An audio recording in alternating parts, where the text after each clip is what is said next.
Pues buenas tardes a todas las personas que estáis congregadas aquí en el Centro Social de la UNED, en Tudela, aquellas que en torno a 200, a 2 centenares que nos vais a ver online, desde saludar especialmente a aquellos que nos estáis viendo desde Alemania y aquellos que estáis al otro lado del charco en Brasil. Soy Luis Fernández, director del centro, y saludo a Más Planeta, a Laura Lamana, que va representante de ella, y varios representantes más de la asociación, que han tenido a bien invitar a la presentación de un libro titulado La superpotencia renovable, por qué la energía renovable será un factor de riqueza extraordinario para nosotros, para la península ibérica, de Daniel Pérez, que está a mi derecha, el que me decía que ya había venido otra vez a Tudela, pero que es la primera vez que está aquí en la UNED. Así que bienvenido, Daniel, también por estar aquí.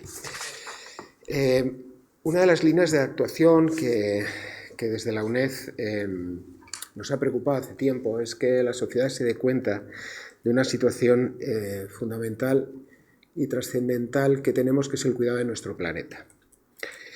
Vemos los vaivenes que eso trae. Acabamos de ver la toma de posesión de Trump estos días y ya se han empezado a decir cosas, como muchos hemos oído.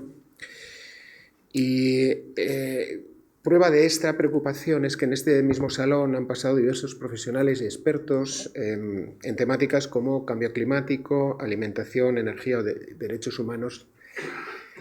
Y la idea es hacer consciente, como decía, de que nuestro modelo de sociedad y nuestro voraz apetito consumista a veces nos están avisando de que hay distintas áreas, y no una ni dos, sino múltiples, que poco a poco que hay que cuidar, y esperemos que vaya calando un poco nuestro intento es que vaya calando en la población. Y vemos también que un poco es la idea de Más Planeta, ¿no? de advertirnos un poco de esto.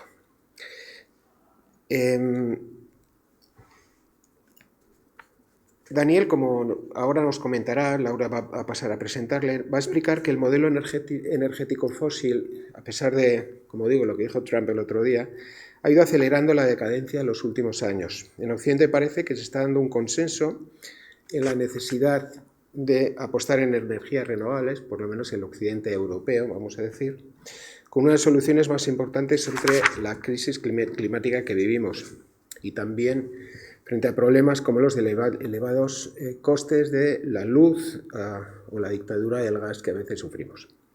Daniel expone en su libro que el sistema predominante de la energía será el de las renovables, que incluirá bacterias y que permitirá electrificar consumos que, por ejemplo, hagan funcionar coches, calefacción, etc. Este sistema, nos dice Daniel en las páginas de su libro, hará que cambien muchos factores de nuestro mundo actual, ya que no importará quién tenga el petróleo o el gas, sino quién tenga el viento y la luz. No quiero seguir porque si no le voy a impedir que Laura presente. Iba contando cosas y le veo a Laura bien pertrechada, así que te cedo la palabra para que tú lo presentes. ¿De acuerdo? Muchas gracias. Gracias, Luis. En primer lugar, agradecer a la UNED que nuevamente haya acogido una actividad de Más Planeta. Para nosotros, estar aquí y hablar de temas que nos parecen importantes con gente que es claramente interesante es un lujo. Es un lujo porque, bueno, pues el altavoz que nos proporciona la UNED no se obtiene en otros foros. Así que, lo dicho, encantados de que nos hayáis admitido. Seguiremos llamando a la puerta, que ya sabes que lo hacemos mucho. Muchas gracias también a todas las personas aquí presentes en la sala y a las que, como has dicho, nos están viendo o nos verán vía online. Antes de pasar a darle la palabra a Daniel, haceros una pequeña breve reseña de quiénes somos Más Planeta. Más Planeta es una asociación pequeña y joven, y ambas cosas de momento no nos preocupan porque con el tiempo se solucionan. Que nació en Navarra y para Navarra con la intención de generar espacios de debate, participación, reflexión en los que poder hablar de temas económicos, políticos y sociales relacionados con la transición ecológica, ¿no?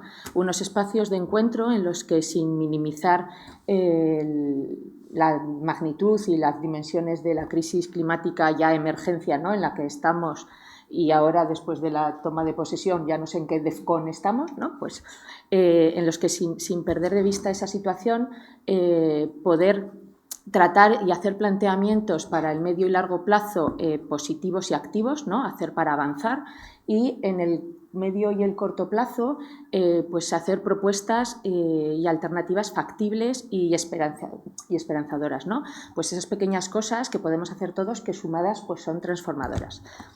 Sin olvidar que, bueno, pues que la transición ecológica se hace en el territorio y por personas y para personas, con lo cual tiene que ser cohesionada, igualitaria, justa, ¿no?, alejada del dogmatismo, teniendo en cuenta la pluralidad. Bueno, pues unos grandes retos que son enormes y que poco a poco pues hay que ir abordando. En esa línea, el año pasado hicimos las primeras actividades en Pamplona, Tafalla y Tudela, por aquello de la cohesión territorial, en los que abordamos temas desde lo general a lo local. Se tuvieron debates sobre actuaciones que competen a los estados, temas pequeños de nuestro día a día, los grandes pensamientos que tuvimos aquí al profesor Campillo con la nueva ilustración ecológica que nos dejó a todos, bueno, con ganas de más, temas más mundanos, ¿no? Y se habló de nutrición, movilidad, urbanismo y, como no, de energía. Bueno, pues una de esas charlas en Pamplona la dio Daniel Pérez, que nos acompaña en la mesa. Bienvenido. Él es autor de un libro, La superpotencia renovable, que nos parecía que lo que transmite está perfectamente alineado con el espíritu de Más Planeta, ¿no? Es realista en el diagnóstico, pero optimista de cara al futuro. Y por eso, bueno, pues nos pareció buena idea iniciar este nuevo curso y que él fuera nuestra primera actividad. Y ha tenido a bien decirnos que sí, y hoy lo tenemos aquí. Bueno, Daniel Pérez es licenciado en Derecho y Ciencias Políticas, máster en Derecho Europeo, experto en energía, más de una intensa década trabajando en este tema tan complicado que es la energía. Fue consejero independiente de la plataforma Fundin, directivo de la Energética o la Luz, vicepresidente de la UNEF, la Unión Española Fotovoltaica, y en la actualidad es director general de la Energética, que es la empresa de renovables de la Generalitat. Forma parte del patronato de Fundación Renovables y es profesor de regulación energética en la UNIR. Bueno, y por si todo eso no fuera suficiente para poderle decir, a pesar de su juventud, que es experto, bueno, pues es autor de La superpotencia renovable, que es este libro que hoy nos viene a presentar y que yo creo que es un imprescindible para entender o empezar a entender este complicado mundo de la energía. Entonces, bueno, lo pueden adquirir el que quiera en las plataformas habituales, en librerías, y yo creo que por aquí está Luis García de la asociación, que también puede facilitaros cómo conseguirlo. En el libro transmites 3 ideas, ¿no?, como 3 ideas fuerza. La primera es que el modelo actual de generación que tenemos es inevitable e imprescindible que se acabe. Por otro lado, que ese nuevo modelo tiene que pasar a ser a través de las renovables, pero no solo a través de las renovables. Y, en tercer lugar, vienes a decirnos que este giro de los acontecimientos nos ha puesto a la península ibérica en un lugar pues predominante, ¿no?, que deberíamos poder aprovechar. Vienes a decir que nos ha tocado la lotería, con lo cual vamos a ver si compramos los décimos para empezar, ¿no? Entonces, si te parece, empezamos por lo feo, ¿no?, que es el análisis de los datos y tal, y ya terminamos en alto, y ya con y nos venimos arriba y salimos de aquí diciendo que somos una superpotencia. Perfecto. Muchas gracias, Laura. Muchas gracias, Luis. Muchas gracias a la UNED por acogernos y a Más Planeta por invitarme. Yo, con los tours gastronómicos y culturales que me hacen, vendré todas las veces que me invitéis. A mí sí que me ha tocado la lotería ya viniendo a Navarra. Cada vez que me invitáis, que me tratáis fenomenal, así que las veces que haga falta estaremos aquí. Como decías, Laura, vamos a empezar por la parte del problema, ¿no?, de qué es lo que ha pasado y en qué punto estamos. Y dejadme hacer un spoiler, porque la victoria de Trump es irrelevante irrelevante a efectos de renovables en Estados Unidos. Dejadme empezar provocando, ¿no? ¿Ves cómo es optimista? Dejadme provocar, es ¿no? optimista. Porque es como decir no sé, que Trump va a parar las olas del mar en Estados Unidos, ¿no? Pues puede decir todas las imbecilidades anticiencia que quiera, pero la realidad es que las renovables, en uno de los sitios donde más se han desarrollado, justamente es en Texas, que es el estado petrolero por excelencia. Los propios petroleros se han puesto a hacer eólica porque han visto que es más sensato, ¿no? Con lo cual, en este sentido, que no cunda el pánico, ¿no? Que puede hacer gestos de salir del Acuerdo de París y otras cosas, pero la mayoría de competencias en Estados Unidos son de los estados, no es del gobierno de Trump. Y yo creo que con matices y con curvas, pero en escala de tiempo, no en los próximos meses, las renovables van a seguir, ¿no? ¿Y por qué van a seguir? ¿Porque es un optimismo infundado o hay algo más, ¿no? Yo creo que el año 2022 nos abrió los ojos, ¿no? Fue un año en el que en febrero Rusia decide invadir Ucrania, ¿no? Y por lo tanto ese mundo que emergía, que era el mundo renovable, y ese mundo que moría, que era el mundo fósil, ven cómo se acelera su muerte y su nacimiento o su explosión de forma radical con la invasión de Ucrania, ¿no? Nos damos cuenta de que el modelo de seguir consumiendo gas ruso es un modelo malo, ¿no? De hecho, en Alemania ahora se ha revisado la herencia de Merkel, ¿no? Que Angela Merkel la mejor, pero ahora ya los alemanes se están dando cuenta de que Merkel fue un gran error, ¿no? Fue un gran error Merkel abrazando a Putin y digamos, acomodándose al gas barato ruso, ¿no? Y esto en el año 2022 lo vimos muy claro, ¿no? Porque sabíamos que cada vez que encendíamos la calefacción estamos pagando la guerra de Ucrania. Ya no es que haya 4 abrazárboles pesados que les decimos a la gente que no contamine, no, es que cada vez que le dabas al botón de la calefacción estabas contribuyendo a pagar la invasión de Ucrania, ¿no? Y eso creo que nos puso delante del espejo y nos hizo cambiar radicalmente. ¿Y cuáles fueron los problemas que afloraron, ¿no? El primero fue un tema de precios. Nos dimos cuenta de que esa energía barata, ¿no? La Texas de Europa que se decía, es que Texas nos dimos cuenta de que hay un dictador en Texas, que es Vladimir Putin, y no está dentro de nuestro control, ¿no? Y esto hizo que los precios, que hasta entonces eran contenidos, se dispararan, ¿no? Y aquí podéis ver la gráfica donde pasamos de pagar 25 o 30 euros el megavatio hora de gas a pagar 300 por la misma cosa, ¿no? La misma cosa que antes le dabas y valía 30 pasa a valer 300, ¿no? Hasta que von der Leyen dijo se acabó y el precio se contuvo, ¿no? Pero en todo caso pagar 300 por algo que valía 30 ya te das cuenta de que muy fiable no es, ¿no? Y que una fábrica en Europa, ver o no si abre el lunes, había gente que le decían ya veremos si el lunes abrimos la fábrica de aluminio, ¿no? ¿Y de qué depende? Pues de cómo evoluciona el precio de la luz este fin de semana, ¿no? De lo que haga Putin este fin de semana. Si Putin hace una declaración diciendo que va a cerrar no sé qué gasoducto, no habría las fábricas en Europa el lunes, ¿no? Y darnos cuenta en Europa de que nuestras fábricas dependían del libre albedrío de una persona como Putin, yo creo que fue como un shock, decir, esto no puede ser, ¿no? No es aceptable pagar 10 veces más por la misma cosa solo porque hay una invasión en un país que ni siquiera hace frontera con España, ¿no?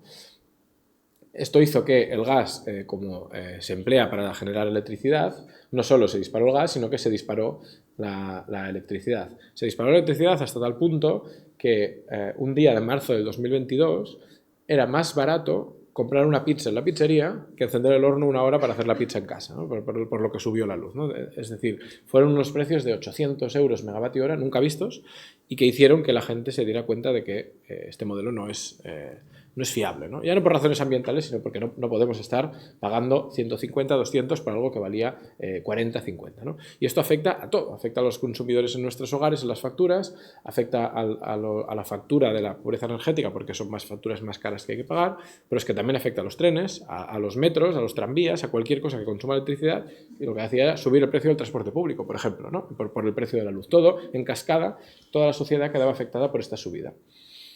Y podríamos decir, bueno, pero es caro, pero es la energía más limpia y entonces, pues vale la pena, ¿no? Tampoco. El segundo problema del sistema antiguo, el sistema que anhela Trump, es el problema de la emergencia climática. Estamos ante un público perfectamente conocedor de la cuestión del cambio climático, no hace falta repetirlo, simplemente destacaría el dato de hace 2 semanas que vimos que si el calentamiento al que todos los países nos hemos comprometido para el año 2100 es de 1,5 grados máximo respecto a niveles preindustriales en el año 2100, hace 2 semanas ya nos dijeron que estamos en 1,6. Es decir, ya en 24 años de siglo hemos superado el objetivo que tenemos a final de siglo, ¿no?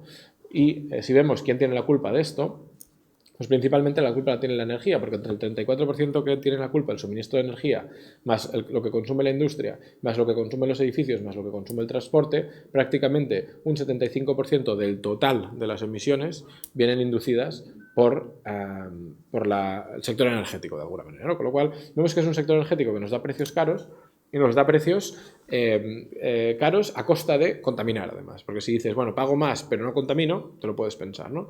Pero tampoco. Y el tercer problema es precisamente la dependencia energética, ¿no? Que como os decía, que la abertura de fábricas en Europa dependa de Putin, pues yo me pongo a temblar, ¿no? Y que la alternativa a Putin, al gas ruso, sea el gas de Qatar, que es un país totalmente corrupto, que ha pagado a europarlamentarios por votar cosas en interés de Qatar, un país totalmente poco fiable como socio, pues tampoco parece una idea muy buena. Y si vemos la alternativa, que es abrazar a Azerbaiyán, otra dictadura, tampoco parece que sea el mejor socio para depender la apertura de nuestras fábricas de este tipo de personas, ¿no? Con lo cual, yo creo que vimos que era un régimen que ya no solo era contaminante, que eso en nuestro foro interno ya lo sabíamos, que era contaminante, sino que es que además es caro y además nos hace depender de gente con la que no queremos asociarnos, porque hubo un movimiento de sensibilización muy fuerte en Europa con el pueblo ucraniano. Lástima que con el palestino y con el ucraniano sí, ojalá fuera con los dos, pero es cierto que hubo una ola, ¿no?, de solidaridad con el pueblo ucraniano que hizo que la gente también viera que esto no era viable, ¿no? Y esto todo hizo que esos megavatios hora caros, sucios y de dictaduras aceleraran la muerte del régimen anterior y, por lo tanto, aceleraran también la llegada de las soluciones, que sería la segunda parte del libro. Las soluciones, porque, bueno, el libro empiezas con una frase que es: la energía es uno de los pilares fundamentales de la vida, sin energía no hay nada, que parece simple, pero vamos, es una verdad tan irrefutable, ¿no? O sea, para cualquier actividad del ser humano, evidentemente necesitamos energía, y eso nos ha llevado a esta tormenta perfecta, ¿no?, que nos has explicado. Está claro ahora que el modelo ha quebrado, que no podemos ni debemos perpetuarlo, no podemos seguir así. De hecho, estamos viendo además hasta empresas de combustibles fósiles, de repente en publicidad, ¿no?, se despiden de los dinosaurios y abrazan el nuevo paradigma, con lo cual parece que hay consenso. Eso no puede seguir así. Pero, como inicias bien el libro, energía no parece que vayamos a dejar de demandar, porque por lo que sea lo del decrecimiento pues no termina de funcionar, ¿no? Con lo cual, tenemos que hacer una transición energética que, y ahora como tú te has mojado, yo también, una transición energética que hay que empezar a hacerla. O sea, porque yo creo que hablamos tanto de transición energética que hay conceptos, y este empieza a ser uno de ellos, que se están vaciando de contenido. O sea, todo está enmarcado dentro de la transición energética, pero en realidad, bueno, no sé si estamos dando los pasos adecuados o al ritmo adecuado. Con lo cual, o nos olvidamos del sistema fósil y transicionamos. Está claro que la base tiene que ser la generación a través de energías renovables, pero eso también genera muchos problemas, ocupan territorio, complicaciones de cara al almacenamiento. Bueno, entonces, además de esa generación de renovables, hacen falta muchas más cosas. ¿Cuáles son las piezas que constituyen el puzzle de la transición energética? Venga, vamos a construir el puzzle entonces. Yo creo que la base de ese puzzle sin duda es las renovables, ¿no? Por suerte, y como decía, las renovables ya son la tecnología dominante en cuanto a potencia nueva instalada. No hay ninguna duda, no hay ningún país que diga, no, yo no voy a invertir en renovables, ningún país. Otra cosa es que digan, voy a priorizar más la agricultura, como ha hecho, por desgracia, el gobierno de La Rioja, y prácticamente imposibilitando instalar paneles solares, ¿no? Eso puede decir que hay algún conflicto territorial concreto que se decida,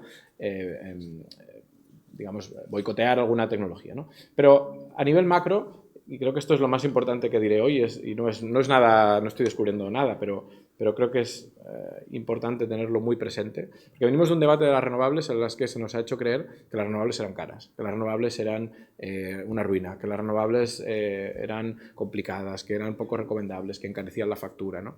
Y esto es cierto, que las renovables hace 10 años era así, pero si ahora vemos los costes, dicho por la SART, que es una entidad norteamericana de referencia en materia de costes de energía, ¿no? Y vemos este gráfico, vemos que la manera más barata de generar energía eléctrica hoy día, la manera más barata es con solar fotovoltaica y con eólica. $24 megavatio hora en el rango barato versus, por ejemplo, 115 en las plantas de gas de último recurso, 141 en el rango barato en una nuclear, recordad, 24 versus 141, o 68 en una de carbón o 39 en una de gas, ¿no? Y además, si vemos el color marrón, que no sé si se aprecia aquí, lo que nos dice es que una nuclear ya amortizada, solo mantenerla abierta, ya amortizada, cuesta $31 al megavatio hora, cuando una eólica cuesta 24 nueva. Es decir, hoy día hacer un parque eólico nuevo o un parque solar nuevo es más barato que mantener una central de gas o una central nuclear abierta. Y esto creo que es una cosa a la que no estamos acostumbrados, porque nosotros cuando vamos al supermercado y queremos comprar verduras ecológicas, sabemos que las verduras ecológicas o las verduras de Tudela son más caras, son mejores que las verduras de no sé qué sitio que están hechas en invernaderos y están hechas con pesticidas, ¿no? Y asumimos que por las verduras ecológicas pagamos un poco más. Pero es que la energía ecológica es más barata que la energía con pesticidas, ¿no? Y esto es algo revolucionario, por eso digo que aquí no hay Trump que lo pare esto. Es decir, es que los empresarios estadounidenses no van a querer pagar el drill baby drill a 141 o a 115 si lo pueden obtener a 25. Es que no va a haber empresa siderúrgica en Estados Unidos que pida que le pongan centrales de petróleo, centrales de carbón, cuando puede optar por la eólica o la fotovoltaica más barata, ¿no? Es que esto ya no es una cuestión política, es una cuestión económica. Si la energía más barata es la energía renovable, que lo es, fin de la discusión. Es que ahora ya pasamos de capítulo y el capítulo ahora es dónde las ubicamos, cómo las repartimos, pero el debate tecnológico, ¿no? O sea, el debate tecnológico no hace falta tenerlo, ¿no?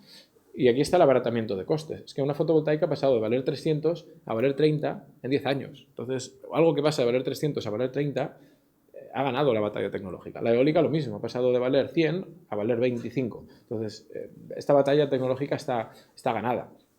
Y no solo eso, sino que si vemos, porque al final aquí para lo que estamos es para combatir el cambio climático, si vemos el gráfico del IPCC, de la entidad de referencia en materia de cambio climático, y que nos dice, a ver, ¿cómo solucionamos esto, ¿no? Emitimos 40 gigatoneladas de CO2 cada año, ¿no? Esto es lo que emitimos como planeta, 40 gigatoneladas. Vale, ¿cómo lo eliminamos, ¿no? Porque siempre hablamos de hay que combatir, vale, pero ¿cómo? Pongamos números. Bueno, pues lo que te dice el IPCC es que de esas 40 hay 8 de esas 40, un 20%, que solo con la energía solar y la energía eólica ya están solucionadas, ¿no? Es decir, que un 20% del problema, solucionarlo solo con 2 tecnologías, no parece un mal negocio. Y además la gráfica, si os fijáis, la mayoría está en color azul. Y el color azul lo que indica es que son medidas que no tienen coste. Es decir, que se hacen que solo con la inversión ya se recupera. No hace falta dar subvenciones, ¿no? Por ejemplo, no sé, la reforestación pues requiere inversión pública para reforestar, ¿no? Porque un bosque normalmente no se puede pagar solo. En cambio, las renovables, una gran parte de las renovables se pagan solas, con lo cual la buena noticia es que ese 20% de lucha contra el cambio climático, esas 2 medidas estrella, hay que hacer todas, pero si solo tuviéramos que elegir 2, porque solo tuviéramos que centrarnos en algunas, la energía solar y la energía eólica son la manera más eficiente, más adecuada para luchar contra el cambio climático. Nos lo dice el IPCC. Con lo cual, además de tener energía más barata, estaremos luchando contra el cambio climático. Entonces, ¿podemos ser 100% renovables? yo siempre digo lo mismo. El mundo está en un 18% de renovables, la electricidad está en un 30% de renovables en el mundo. Con lo cual, me da igual si podemos ser un 100% renovables. Mi pregunta es, ¿podemos ser un 30,1% de renovables y un 30,2%, un 30,3%? ¿Podemos aumentar esa cuota de renovables? Ya veremos cuando estemos en el 90 cómo llegamos al 100. Pero ahora que estamos en el 30, lo que tenemos que hacer es ver cómo llegar al 31, ¿no? Y eso es lo que nos tiene que ocupar. ¿Y cómo tenemos que hacerlo? Bueno, lo primero, que ya lo has apuntado, Laura, ¿no? Menos consumo, eso está claro, ¿no? Hay que consumir menos, hay que ahorrar más y hay que ser más eficientes. Por ejemplo, con tecnologías tan innovadoras como tender la ropa en vez de poner la secadora, ¿no? Pues esto es ahorro energético. Pues no es una lavadora más eficiente, no es ahorrar una cosa que en vez de secarla con electricidad, la puedo secar con energía solar directamente, ¿no? Pero también hay que tener en cuenta, y por eso yo creo que el decrecimiento aquí no aplicaría, el consumo eléctrico, esto es en el caso estimación catalana, pero es aplicable a cualquier otro sitio, ¿no? El consumo eléctrico va a aumentar necesariamente, ¿no? El consumo eléctrico va a aumentar. Esto es como decir que va a aumentar yo qué sé, la carne ecológica. Sí, es que la carne ecológica, seguramente el consumo de carne total tendremos que reducirlo, pero la carne ecológica tiene que aumentar para que representen una cuota mayor de la carne total, ¿no? La energía ecológica, es la energía eléctrica, tiene que aumentar. Lo que tiene que reducirse es la energía total, pero la energía eléctrica tiene que aumentar, tiene que reducirse el petróleo y el gas. Eso para empezar, ¿no? Ahorro y eficiencia. Paso número 2. Más renovables y mucho, mucho, mucho más rápido. Estamos ya en 1,6 grados. Mucho más rápido. Tenemos que implantar renovables mucho más rápido. Aquí vemos lo que nos dice la Agencia Internacional de la Energía de la evolución en los próximos años de las energías renovables, ¿no? Cómo va a evolucionar, y nos dice que la energía solar y la energía eólica van a pasar a ser las energías dominantes del mix energético. Tal que en el año 2050 vamos a hacer 25.000 teravatios hora de solar, 25.000, que es lo mismo que consume el mundo entero hoy. O sea, lo que vamos a generar de solar va a ser suficiente para el consumo mundial de hoy, de esos 25.000 teravatios hora, ¿no? Con lo cual está claro el escenario. Vamos a un modelo en el que la energía solar y la energía eólica son las dominantes, seguidas de la hidráulica y algo de nuclear. Y esto lo dice la Agencia Internacional de la Energía, no lo dice Greenpeace, ¿no? Pero podríamos decir, vale, pero esto nos permitirá tener energía en las horas de sol, en las horas de viento, pero ¿y qué hacemos el resto del tiempo? Bueno, pues el resto del tiempo lo que tenemos que hacer es almacenamiento desde las centrales reversibles de bombeo, baterías y gestión de la demanda, ¿no? Esto de pon la lavadora por la noche se ha acabado. Hay que poner la lavadora por el día, no por la noche. Eso se ha acabado. Hay que poner la lavadora cuando hace sol y nos sobra energía, no por la noche, porque aparte de molestar a los vecinos, estaremos consumiendo más energía fósil que si lo hacemos por el día y pagando más. Y aparte de esto, decir, vale, tenemos un mix energético donde ahorramos. Tenemos un mix energético que es renovable. Tenemos un mix energético que además tiene gestión de la demanda y nos permite alcanzar el 100% de renovables. Pero ahora tenemos un problema. Y el problema es que la energía eléctrica representa el 25% de toda la energía que consumimos. El otro 75% de la energía que consumimos no es eléctrica. Es es gas y es petróleo. Es decir, en casa, 9 millones de personas en España se calientan con gas. Y la inmensa mayoría, el 95% de los coches que se vendieron el año pasado, excepto en Navarra, que es líder, pero en el resto, en la media en España, el 95% de los coches que se vendieron van con petróleo. Por lo tanto, el reto ahora es decir, ¿cómo hacemos que esta energía, que es la limpia, esta verdura ecológica, sea la que consuma más gente, ¿no? Porque ahora todos los que comen verdura la toman ecológica, sí, pero ahora cómo hacemos que más gente tome verdura, ¿no? Y eso es la electrificación, precisamente. Conseguir que consumos que hasta ahora se hacen con combustibles fósiles se hagan con electricidad. Comenzando por el transporte, ¿no? No me detendré mucho, pero la patineta eléctrico es movilidad eléctrica, la bicicleta eléctrica, el tranvía, los coches eléctricos, ¿no? También las autopistas ferroviarias, también conectar el puerto de Barcelona con tren, también y que las mercancías salgan por tren, ¿no? O también que hagan, por ejemplo, un tren también para los puertos de Valencia, de Algeciras, ¿no? Que las mercancías que nos llegan en barco puedan desplazarse en tren es electrificación del transporte, ¿no? Es sacar emisiones, sacar camiones, sacar coches de las carreteras. Y, por supuesto, el vehículo eléctrico. Yo creo que aquí es el foco, porque la batalla de las renovables, como digo, esta ya la hemos ganado, yo creo que ahí ya no hay Trump que lo pare. Sin embargo, el reto es la movilidad ahora. El reto es, aquí todavía no hay un convencimiento tan claro, ¿no? Y Trump esto sí que va a intentar frenarlo, ¿no? Y aquí creo que hay que luchar, hay que reivindicar el vehículo eléctrico para todos los desplazamientos privados. El vehículo eléctrico, no el híbrido. El híbrido es un engañabobos. El vehículo eléctrico, únicamente eléctrico. El híbrido acaba consumiendo más energía por el peso que un vehículo de combustión. Por lo tanto, vehículo eléctrico. Aquí yo creo que es la apuesta, la asignatura pendiente, ¿no?, que tenemos es el vehículo eléctrico. Pero también los contenedores, ¿no? Yo cuando escribí el libro decía, bueno, yo creo que los barcos y los aviones no los vamos a poder electrificar. Pues estaba equivocado. En un año y medio ya he visto que había varios fallos, uno es este, me equivoqué. Yo creo que sí que se va a poder electrificar, al menos una parte del transporte marítimo. China ha conseguido ya hacer 1000 kilómetros con un barco de carga eléctrico. No digo que los barcos transatlánticos, grandes contenedores, vayan a ser eléctricos, pero seguramente una buena parte de los barcos de mercancías por el Rin, por ejemplo, o cruceros o barcos recreativos, sí que pueden ser eléctricos, ¿no? Con lo cual la parte del transporte marítimo se va a poder electrificar. Por otro lado, consumos térmicos. Cada vez que calentamos en nuestros hogares, pues tenemos que apostar por soluciones o biomasa o eléctricas. Aquí España va a la cola, ¿no? ¿Por qué? También porque España tiene facturas de electricidad, de gas bajas, porque no hace tanto frío como en los países líderes, ¿no? Finlandia, Noruega, Suecia, Estonia, Dinamarca, son países fríos. Entonces, si tú tienes mucho consumo de gas, te sale a cuenta hacer la inversión y poner la aerotermia. Si tienes poco consumo de gas y durante poco tiempo, pocos meses, a lo mejor esa inversión que es más cara la aerotermia, la compra, no luego el mantenimiento, pues a lo mejor cuesta más hacerlo, ¿no? Pero es la manera, poner aerotermia, por supuesto, en todas las obras nuevas y sacar el gas de nuestras ciudades. Y por último también la industria. La industria está haciendo pasos muy, muy importantes y además de mucho impacto, como por ejemplo los hornos eléctricos, ¿no? En vez de que sean hornos de gas o hornos de petróleo, pues por ejemplo Sanitario Roca está electrificando todos sus hornos para hacer los váteres y los lavabos pues con hornos eléctricos, ¿no? O casos como el de BASF, la química BASF, que consume más del 1% de toda la energía de Alemania, también que está con crackers con altos hornos eléctricos, ¿no? O lo mismo en el sector del acero, ¿no? Al final se trata de decir, vamos a todos estos grandes consumos que tenemos de energía en gas, pues conseguir el objetivo de que en vez de que sea la economía ahora mismo 3/4 de gas y de petróleo y 1/4 eléctrico, al darle la vuelta, que sea 3/4 eléctrica y 1/4 de petróleo y de gas. Pues ese es el reto de electrificación mayúscula que tenemos ahora por delante.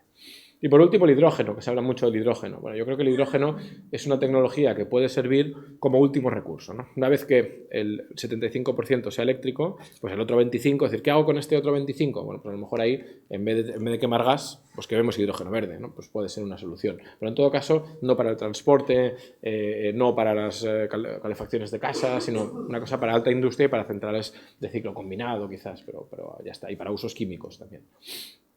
Y luego dos preguntas al hilo de lo que ya me avanzabas, ¿no? Una que me preguntan siempre. Bueno, y hay materiales, ¿no? Porque uno de los argumentos colapsistas es, no, es que nos vamos a quedar sin materiales, ¿no? Bueno, pues pongo el ejemplo del litio porque es claro, se puede usar cualquier otro, pero aquí es muy importante diferenciar entre la producción de un material y las reservas de un material, ¿no?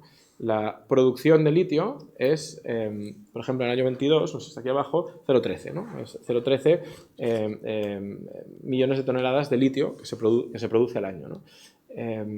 Y las reservas de litio aumentaron, por ejemplo, en el último año, de 22 a 26. O sea, tenemos una producción de 0,13 y aumentó en 4, ¿no? Es decir, a medida que avanzan los descubrimientos, vamos descubriendo nuevas minas de litio. Cuando se dice, es que no hay litio, no es que no haya litio. Lo que pasa es que producimos el litio de manera muy lenta comparado con la demanda de litio que tienen los vehículos eléctricos, ¿no?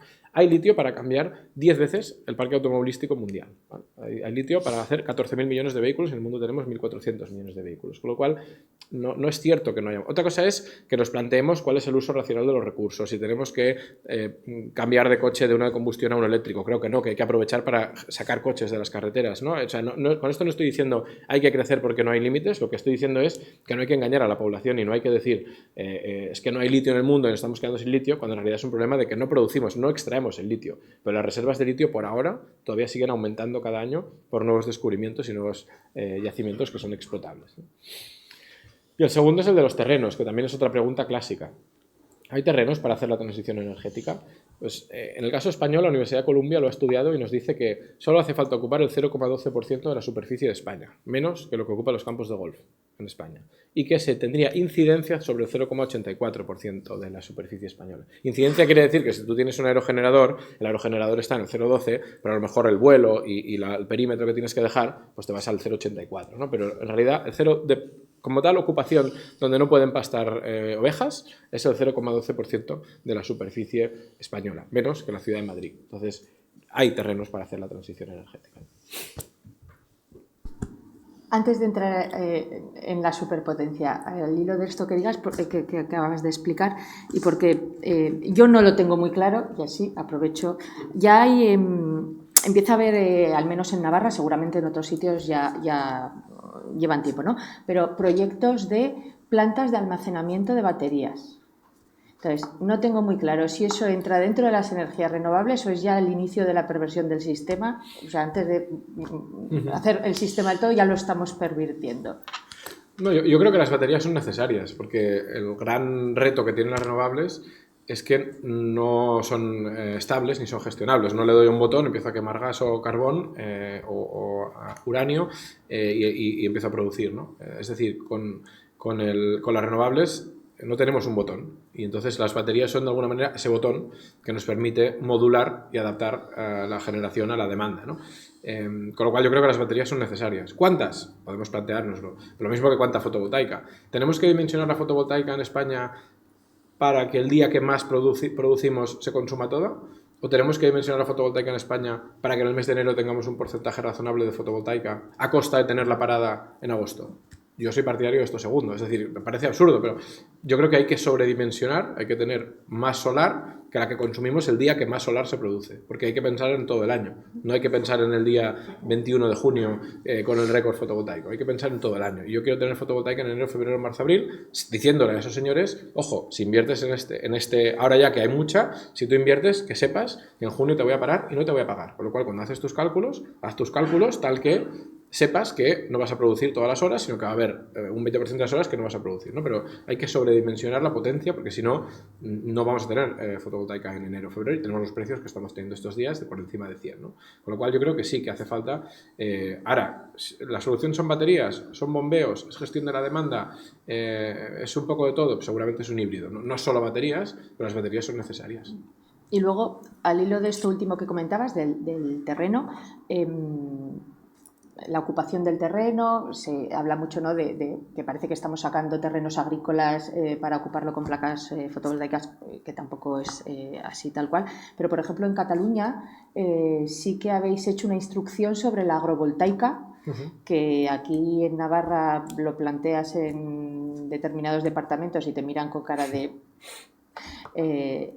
además de la instrucción, ¿se están haciendo, o sea, se están materializando proyectos de agrovoltaica? Poca cosa, porque la agrovoltaica tiene un tema que es, no es en Cataluña pasa, es que hemos ido a Francia, hemos visto que hay agrovoltaicas, ¿no? Es que en Francia, claro, pues que en Francia hay unas primas para que se haga agrovoltaica de 70-80 euros el megavatio hora para que se haga. Al precio de la energía en España no salen los números para hacer la agrovoltaica. Entonces, o se decide subvencionar de manera muy abundante a la agrovoltaica o no será. Y yo tengo mis dudas de que haya que subvencionar la agrovoltaica. Yo creo que no es... O sea, creo que a las renovables les hemos puesto un nivel de exigencia que no ponemos al resto de cosas, ¿no? Es decir, a nadie se le ocurriría decir, te dejo hacer un polígono industrial, pero en el techo del polígono industrial vas a poner huerto para compensar la agricultura. Y además vas a abrir la participación del polígono industrial un 20% de la ciudadanía. Y además vas a compensar comprando no sé cuántos campos y haciendo no sé qué. Y vas a poner unos nidos de no sé qué. O sea, eso a un polígono industrial nunca se le pediría. A un puerto, a un aeropuerto no se le pediría, ¿no? Nadie pide, vamos a ampliar el aeropuerto. Venga, yo quiero invertir un 25% de la operación del aeropuerto, ¿no? Y en cambio las renovables les hemos puesto, creo, demasiadas exigencias, ¿no? Y a veces creemos que las renovables tienen que arreglar el problema de la desindustrialización, de la pérdida de espacio agrícola, de la España vacía y de no sé cuántos problemas más que tenemos, ¿no? Y creo que a cada cosa tiene su solución y las renovables no pueden ser la solución para todo. Pueden ayudar, pero no podemos hacer descansar sobre los promotores renovables toda una serie de obligaciones que vienen de lejos, ¿no? Como la pérdida de terreno agrícola, como la situación precaria de los agricultores, como los supermercados apretando a los agricultores con precios de derribo. Esa situación precaria no es culpa de las renovables, pero hay que arreglarla, sin duda. Bueno, y ya lo último, ya pasamos a la superpotencia. Al hilo de esto que estás comentando, ¿no? Podemos tener el riesgo, porque has hablado de las renovables, son una energía más barata de conseguir, ¿no? De generar, y más barata de adquirir. Además de todos estos peajes que se les están poniendo, si cada vez es más barata la energía gracias a las renovables, puede haber un momento en el que no sea rentable al final, salvo el autoconsumo y comunidades energéticas, que con eso evidentemente no da, no llegamos. El resto es un negocio, o sea, generación energética básicamente es un negocio. Entonces, en Navarra, lo comentábamos antes dando un paseo por Tudela, en Peralta, la planta solar más grande autorizada, con 300 megavatios de Iberdrola, después de años de tramitación, salieron en septiembre diciendo que se paralizaba y ahora se pospone por un tema económico. Sí, sí. Entonces, si esto le pasa a Iberdrola, ¿no? Que no pasará con... Sí, sí. Entonces, ¿esto es verdad o es una impostura de las energéticas para que les hagamos caso? Si me permites, esta me la guardo para luego, Vale. porque tengo un gráfico que puedo que será Vale, pues entonces, para ilustrarlo. Vale, pues entonces le damos a lo bueno, Bueno. que es ¿no? Que ya sabemos de dónde venimos y hacia dónde tenemos que tender, y tú vienes a decir, bueno, contrapones las renovables, que son flujo, frente a los fósiles, que son reserva, y bueno, pues que los flujos en realidad están en todos los territorios. Entonces, se abren varios melones. Uno, ¿qué nos hace especiales a la península ibérica? ¿Qué podemos conseguir posicionándonos como qué ventajas nos puede dar y cómo podemos aprovechar esas ventajas? Y lo más importante, que yo soy muy escéptica porque el elefante administrativo es muy lento, no sé si hay una apuesta clara por las renovables realmente, por la generación tal. Entonces, ¿seremos capaces de no perder el tren? Vale, bueno, como os decía, la segunda parte es el mundo va hacia aquí, ¿no? La Agencia Internacional de Energía nos plantea este panorama. Entonces cabe preguntarse, ante este panorama, que ya no es mirar al subsuelo y ver cuánto petróleo o cuánto gas tienes, cómo se redistribuye el mapa geopolítico con base en este nuevo panorama energético y tecnológico, ¿no? Entonces, aquí lo importante... Perdón, ahora voy con esto. Lo importante es cuántos flujos energéticos tienes, cuánto sol y cuánto viento tienes, ¿no? Si miramos cuánto sol y cuánto viento tenemos, vemos que la península ibérica, si asumimos que va a haber bloques regionales, si competimos con Namibia o con Chile, perdemos, ¿no? Pero si partimos de que va a haber bloques regionales, el bloque regional ibérico, claramente en el gráfico de la izquierda, que tiene el mapa de izquierda, que tiene el color rojo oscuro, ¿no? La inmensa mayoría del terreno en la Unión Europea con más sol está en la península ibérica, ¿no? O sea, en el norte, en Navarra, tenéis más sol que en el sur de Francia, ¿no? No os hablo ya de Andalucía o Murcia, pero es que en Navarra hay más sol que en el sur de Francia. Y esto hace que el panel solar, que es un bien global, que vale prácticamente lo mismo en todo el mundo, va a rendir el doble en España que en Alemania, o 30% más en España que en Francia. Y aquí está la tesis central del libro, ¿no? Es decir, si ahora se redistribuyen las cartas del juego y nosotros tenemos las mejores cartas, hombre, es posible que ganemos la nueva partida, ¿no? Esta vez sí, porque a nivel de eólica, podemos decir, en eólica en el norte de Europa tienen más, es cierto, tienen más zonas, pero en la zona del Cabo de Creus y la zona de Galicia y la zona de Algeciras y Canarias, también hay muy buen recurso, ¿no? Hay un recurso equiparable. Y en cambio en solar tenemos mucho más solar que en ningún otro país, ¿no? Y aquí hay una pequeña pausa porque Luis me pidió que comparáramos también para ver dónde estaba el caso Navarro y el caso catalán, ¿no? Entonces, en el caso Navarro actualmente tenéis un 59% de potencia instalada renovable, 46% eólica y poquita fotovoltaica, y luego tenéis ciclo combinado, cogeneración y algo de hidráulica. Estáis en un 54% de renovables. En cambio en Cataluña... ¿Eh? Sí, sí. En cambio en Cataluña, que vamos de pena, estamos en un 15%, la potencia renovable son 31%, pero principalmente el grueso de la generación pues es generación nuclear, ¿no? Por lo tanto, dentro de España luego hay matices y hay sitios que habéis avanzado muchos más que otros. Entonces, ante esta ventaja competitiva, decir, vale, la energía en España, y esto lo demuestran los PPAs que se están firmando, ¿no? Ya es un 30% más barata que en Francia, un 50% más barata que en Irlanda, que en Alemania. Vale, ¿qué hacemos, no? Tenemos este superpoder, ¿qué hacemos? Vamos a hacer tres cosas. Una, decir, bueno, pues tenemos energía eléctrica más barata, la exportamos. Con esto generamos un superávit comercial y nos compramos cosas, ¿no? Esto es lo que ha hecho Arabia Saudí. Arabia Saudí ha cogido el petróleo y ha dicho, en vez de atraer industrias, yo lo que hago es inundo el mundo de petróleo y Qatar de gas, y con esto pues me compro la Supercopa de España, me compro jugadores de fútbol, equipos, museos, lo que me dé la gana, ¿no? Me compro lo que sea porque genero un superávit comercial.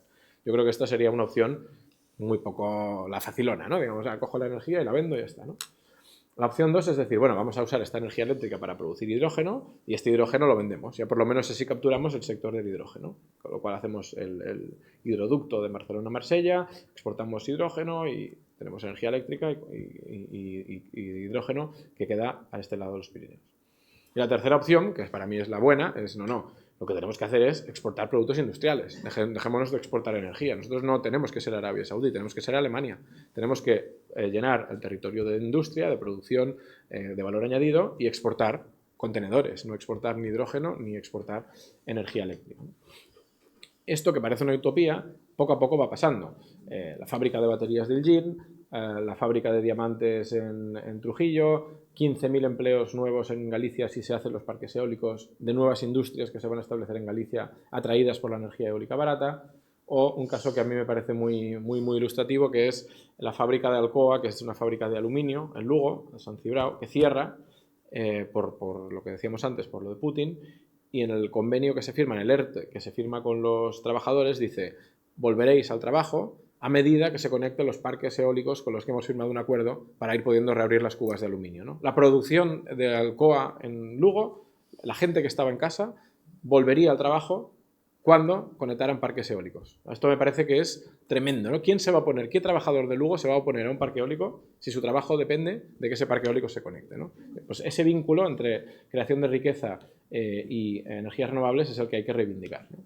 Dicho esto, no todo es tan fácil, sino que hay amenazas. Una de ellas es la que tú planteabas, pero la primera para mí es el nimbismo absurdo que al final acaba haciendo coalición con el trumpismo, ¿eh? Una parte del trumpismo es el movimiento opuesto a la energía eólica y opuesto a la energía solar por razones de no en mi patio trasero, ¿no? Y esto hay que gestionarlo, esto existe y cada vez más y requiere gestionarlo y explica en parte la burocracia, porque yo creo que si no hubiera tanto miedo a recursos judiciales, seguramente no habría tanta burocracia, ¿no? O sea, el administrado quiere cubrirse mucho. Hablabas de Galicia, 1.500 empleos, no, 15.000 empleos. 15.000 empleos, pero en este momento hay 62 parques suspendidos por el TSJ gallego. Hay pleitos puestos y ha suspendido la ejecución de parques con autorización. Entonces, no sé, ¿esto cómo casa o es una amenaza más? Esto es, bueno, es la misma amenaza. O sea, ¿quién ha puesto los recursos, ¿no? Al final, o ayuntamientos motivados por sus ciudadanos o asociaciones NIMBYs, ¿no? De antiparques, precisamente. Por eso digo que esta es una de las amenazas que hay que gestionar con diálogo, con mano izquierda, con compensaciones, ¿no? Concesiones. Yo creo que hay que negociar, ¿no? No puede ser que vayamos arrasando. Venga, yo voy a hacer este parque porque soy no sé qué empresa. No, hay que negociar. Pero hasta cierto punto. Cuando llega un momento que ya la negociación no es posible, pues hay que tomar decisiones, ¿no? El segundo problema es este que decíamos, Laura, ¿no? El hecho de que la fotovoltaica, que concentra su producción toda en el mismo momento del día, lo que viene a hacer es que se hunden los precios en esos momentos. Se hunde la demanda y se hunde el precio durante esos momentos del día, con lo cual hay que cambiar el mercado marginalista, hay que cambiar la manera de fijar los precios de la energía para dar estabilidad a las inversiones. Si no, no se van a hacer los parques, ¿no? Porque no son rentables. Tienen razón las eléctricas aquí, tienen razón las eléctricas. Por desgracia, en esto tienen razón. Es decir, los números son muy justos. Y la tercera amenaza, que es menos sexy, son las redes. Porque a veces nos olvidamos, pero la energía eléctrica no vuela. Y hay que hacer redes. El parque de Iberdrola, de hecho, el problema son las redes, ¿no? Me decías, no es el parque en sí. No nos olvidemos de las redes. Son necesarias las redes eléctricas. De acceso público, no de acceso privado, pero son necesarias las redes eléctricas y yo creo que son las grandes olvidadas, o como dice la Comisión Europea, el vínculo perdido, ¿no? en la transición energética. Con lo cual, estas son las 3 amenazas que yo veo ante esta buena nueva, pero que tiene retos, ¿no?, por delante y que va a exigir trabajo. Aún con esto, yo creo que podemos ser una superpotencia renovable, creo que tenemos una oportunidad extraordinaria, creo que la estamos aprovechando, y en el libro hay más de 60-70 páginas de ejemplos de empresas que se han establecido gracias a energía barata ya en España, y por lo tanto hay que seguir en esta línea y no dejar desanimarse por circunstancias externas que puedan parecer que el mundo va hacia una catástrofe, porque la energía renovable es la más barata y con lo cual tiene la batalla tecnológica ya ganada, y esto no hay Donald Trump que lo pare. Muchas gracias.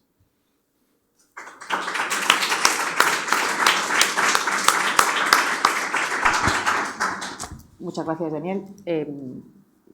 Mucho más optimista que yo en esta última parte.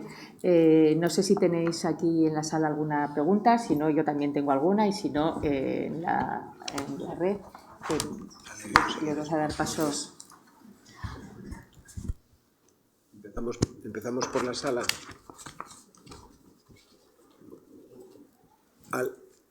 Vamos a empezar por internet mientras nos traen el micrófono. Pilar nos dice: ¿el autoconsumo o comunidades energéticas no serían vías más viables para no ocupar terrenos fértiles? Ahora se está apostando por macroproyectos. ¿Contesto? ¿Voy contestando? Sí. Bueno, yo creo que el autoconsumo es imprescindible, ¿no? Y no puede haber, o no debería haber, tejados vacíos en un sitio como España con la radiación solar que tiene España, pero el autoconsumo, desconozco el dato en Navarra, pero por ejemplo en Cataluña puede cubrir un 20% máximo de toda la demanda, ¿no? Con lo cual necesitamos megavatios. Ya habéis visto el gráfico de la evolución que necesita la evolución que va a tener el sistema energético, con lo cual con autoconsumo solo no hacemos ni con comunidades energéticas. Hay que hacer todas las que se pueda, sí, pero también hay que medir las actuaciones en megavatios, y por desgracia o por suerte necesitamos megavatios de autoconsumo, de comunidades energéticas, de administraciones públicas, de empresas energéticas tradicionales, de petroleras y de empresas no energéticas que decidan un día también invertir en energía, ¿no? Que puede ser también otro caso, ¿no? Que a veces parece que solo las energéticas tienen que invertir, ¿no? También cualquier empresa puede invertir en renovables sin ser una empresa energética. Con lo cual, solo con autoconsumo no llegamos. Ojalá, sería muy fácil, pero no llegamos. A ver, hablas de que hay que hacer un gran despliegue de renovables, tanto eólicas como fotovoltaicas. Me gustaría saber si en España contamos con los materiales necesarios para hacer ese despliegue o vamos a tener que extraerlos de fuera. Si los extraemos de fuera, ¿a qué coste medioambiental? No, ya estoy hablando de coste económico. Y otra cosa, lo dejo para luego porque se me acaba de olvidar y te dejo solo con esto, ¿vale? Vale. Bueno, respecto a los materiales, no tenemos. En España, por desgracia, como en Europa en general, nos hemos desindustrializado y la inmensa mayoría de materiales, hay eólica algo sí todavía, pero en fotovoltaica, por ejemplo, las placas son prácticamente todas de China, ¿no? Estoy hablando de si tenemos cobre, si tenemos plata, si tenemos litio en España para extraerlo de aquí y tener que nos lo fabriquen fuera, porque eso tiene unos costos. Voy un punto más atrás, es que ni siquiera tenemos capacidad, aunque tuviéramos esos materiales, tampoco tenemos capacidad para producir placas, porque la hacen en China mucho más barata y mejor. Es decir, por desgracia, estamos tan desindustrializados que ni que tuviéramos los materiales seríamos capaces de hacer placas más baratas que los chinos. Pero seremos una superpotencia que dependeremos de China, ¿no? Sí, exactamente. Vale. La cuestión es que ahora mismo dependemos de Rusia, de Qatar y de Azerbaiyán cada día, porque si nos cierran el grifo del gas, se acaba la energía. En cambio de China, la dependencia va a ser una vez. Compramos la placa y luego la placa nos dura 30 años y ya no necesitamos al chino para nada. Después de 30 años lo volveremos a necesitar. Bueno, claro, pero yo prefiero no tener reservas de 20 días de gas y depender de Putin cada 20 días que depender de China cada 30 años. Lógicamente no es la solución ideal. Yo preferiría tener placas en España, 1000 veces. Y ojalá tengamos vehículos eléctricos, baterías, ojalá la industria eólica no la perdamos. Pero la realidad, la triste realidad es que en la pandemia vimos que no somos capaces ni de hacer ibuprofeno en Europa. Ni ibuprofeno éramos capaces, ni gel hidroalcohólico, ¿no? Entonces, por desgracia, la industria china nos ha pasado por delante en movilidad, en baterías, en todo, y entonces yo ahí sí que no soy tan optimista. Es decir, yo creo que vamos a tener que comprar las placas en China y muchos aerogeneradores en China. Ojalá fuéramos capaces, pero por ejemplo la empresa de batería de referencia en Europa, Northvolt, ha cerrado. la empresa de placas solares de referencia en Europa, Bayer Burger, ha cerrado el año pasado. Entonces, ahí yo no soy optimista. Sí. Sí, ahora.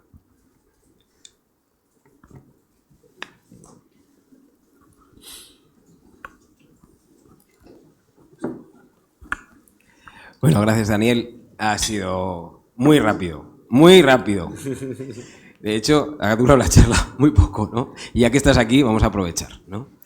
A mí hay dos cosas que del libro y de lo que te oí hablar en la charla anterior y lo que has comentado hoy, que me parecen fundamentales comentar. Una, por un lado, que va en la línea del decrecimiento que antes comentaba Laura, o no, ¿no? Es decir, ahí se está acusando a las renovables de ser ese complemento que ahora las fósiles ya no pueden generar. Es decir, para crecer al ritmo que estábamos creciendo, ya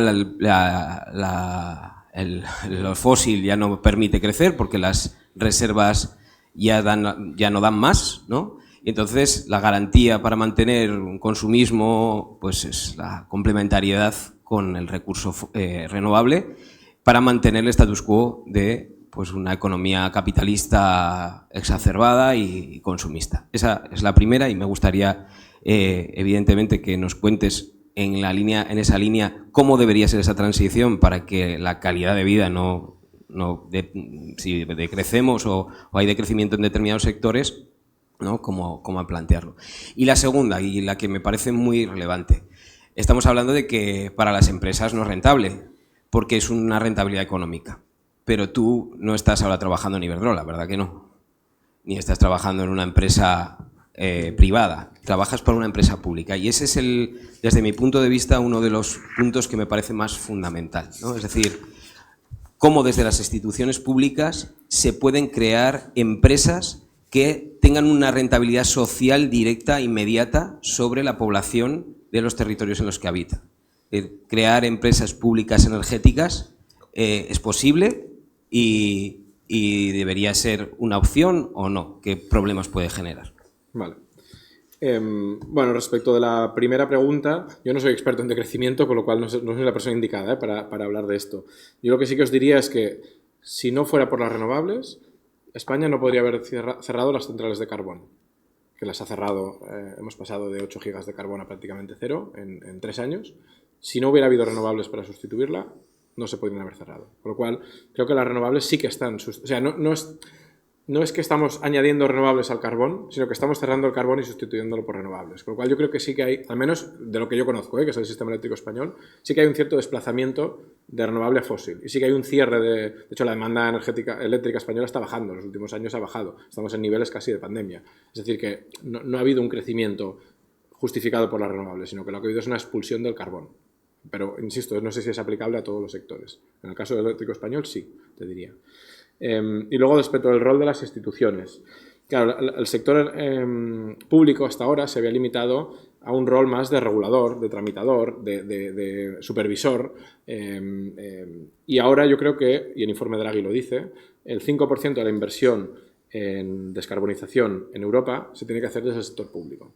¿Por qué? Porque el sector público consume el 5% del total, más o menos. Entonces, lo que no puede ser es que el sector público exija a los agricultores que sacrifiquen una parte de sus campos para poner fotovoltaica y luego vayas al instituto y esté el tejado desnudo, ¿no? Esto no puede, es intolerable. Entonces, esto creo que lo mínimo que hay que hacer es dar ejemplo. ¿Cómo se hace esto? Puedes hacer una empresa pública, pero puedes hacer un modelo de hay diferentes modelos y cada uno se adapta. En el caso catalán, el modelo de la institución pública ha funcionado y creo que está funcionando porque tenemos un conflicto territorial grande. Entonces, el hecho de que la Generalitat de Cataluña invierta en los proyectos mitiga un poco las quejas. Ayuda un poco a hacer más aceptable el proyecto, ¿no? Es decir, oye, que la administración va a estar en el consejo de administración de esta empresa, ¿no? Entonces, creo que da una cierta tranquilidad. Creo que por eso sirve. En Navarra hace 2 semanas salió que también va a montar una energética pública, bueno, una agencia de energía pública. Yo creo que es buena idea. O sea, al final no estás para competir con el privado, estás para sumar, ¿no? Para hacer la parte que te toca. Cataluña, el consumo público es el 5% del total. Entonces, ese 5% que nos toca, tenemos que dar ejemplo a la ciudadanía. Si no, ¿con qué cara vamos a ir a decir a la gente, oye, acepta el parque eólico en tu pueblo, ¿no? si luego los ferrocarriles en Cataluña funcionan con fósiles porque no hemos hecho los deberes, ¿no? Yo creo que en ese sentido sí que es bueno tener empresas públicas o tener instituciones públicas. Creo que puede ser útil. Ahora, tener un sistema donde solo lo público haga las inversiones, yo creo que no. No es el modelo, ¿no? Que a veces se plantea, ¿no? Precio único, no. Yo creo que es un modelo... El modelo actual es el bueno, es decir, que la inmensa mayoría... Al final es la correlación entre cuánto representa el consumo a la ciudadanía. Pues eso le toca a la ciudadanía. ¿Cuánto del consumo total lo representa las empresas industriales? Pues eso es lo que le toca. Pues ahora el sector público, si representa el 5%, ese 5% tiene que ser exquisito en el ejemplo, ¿no? Yo creo que ahí ese es el rol más de Estado emprendedor o de Estado inversor que es muy habitual en toda Europa, es muy habitual. De hecho, gran parte de los inversores en renovables son públicos, pero de otros estados, ¿no? Empezando por Endesa, Statkraft o Verbund, ¿no? De los principales inversores que hay a día de hoy en España en renovables, muchos son públicos de otros estados. Por lo cual yo creo que es un modelo que puede convivir con el modelo del mercado marginalista y el modelo de inversión privada.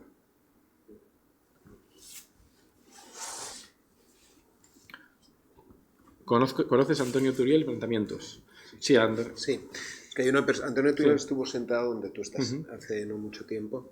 Hay una persona que precisamente pregunta qué opinas de bueno, Antonio lo conozco personalmente, los dos vivimos en Barcelona y es una persona que, lo cito en el libro además, es una persona que siempre hace un poco de pepito grillo y nos advierte, ¿no? Bueno, nos impide caer en la solución fácil, ¿no? Y es una persona además que yo digo es experto en el remo contracorriente, porque siempre le gusta polemizar, ¿no? Yo creo que es necesario que haya gente que ponga el foco en esa necesidad de reducir, ¿no? Como decía antes con el ejemplo absurdo del tendedero, pero también creo que este tipo de planteamientos, ya no entrando en la parte personal de Antonio, sino en general, ¿no? El tipo de planteamiento colapsista o de planteamiento más de todo va fatal y por lo tanto, ¿no? Al final el colapsismo, si lo derivas, es el pasotismo, ¿no? Porque como total va todo mal y no voy a poder hacer nada, pues voy a pasar, ¿no? Y yo creo que esto es lo que es una de las derivadas que puede no funcionar de estas tesis, ¿no? A mí las tesis de, ojo, no bajamos la guardia, ojo, veamos a ver si tengo que cambiar de coche, de ordenador o puedo aguantar más con este, perfecto, pero el todo va mal, no tiene solución, no hay materiales, no hay espacio, no hay la tecnología, los molinos se caen, ese tipo de cosas ya al final pueden conducir a que quedemos paralizados y no hagamos lo que tenemos que hacer, ¿no? Por lo cual yo creo que ahí yo soy una persona que siempre intenta pensar una solución, porque si problemas ya tenemos muchos, ¿no? Pero por ahí hay que enfocarse más en las soluciones. Por ahí va mi pregunta, sí. Luego hay otra persona que dice, ¿y el I+D y la generación de conocimiento en este ámbito? Si podías hacer no sé, el libro yo no lo he leído, ¿no?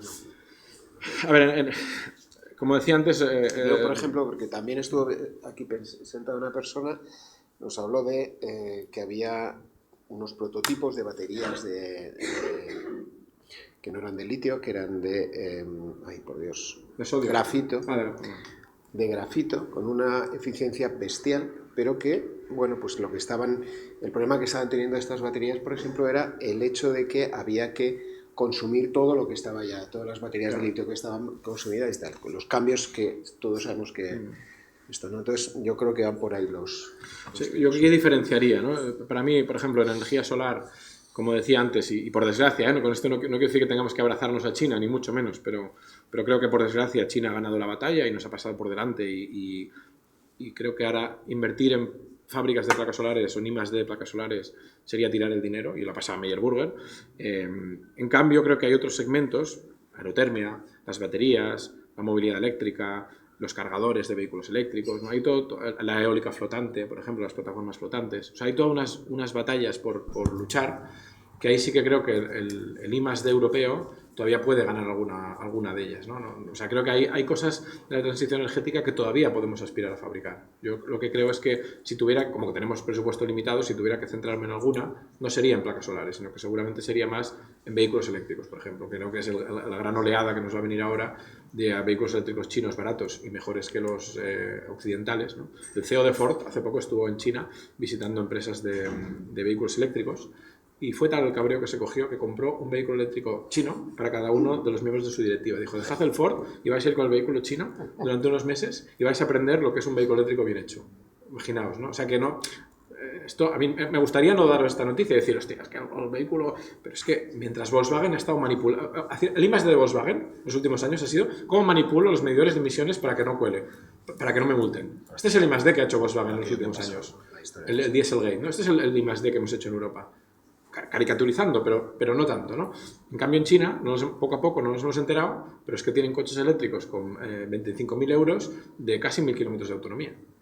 ¿Es por eso que no termina de despegar en España el tema del eléctrico? Yo creo que hay más. Yo creo que hay un tema de señalización de vehículos, de cargadores, hay muchos temas, ¿no? Pero sí que creo que en cuanto llegue el vehículo eléctrico chino, la barrera del precio desaparece. Y ya está llegando, aunque pongamos aduanas, está llegando.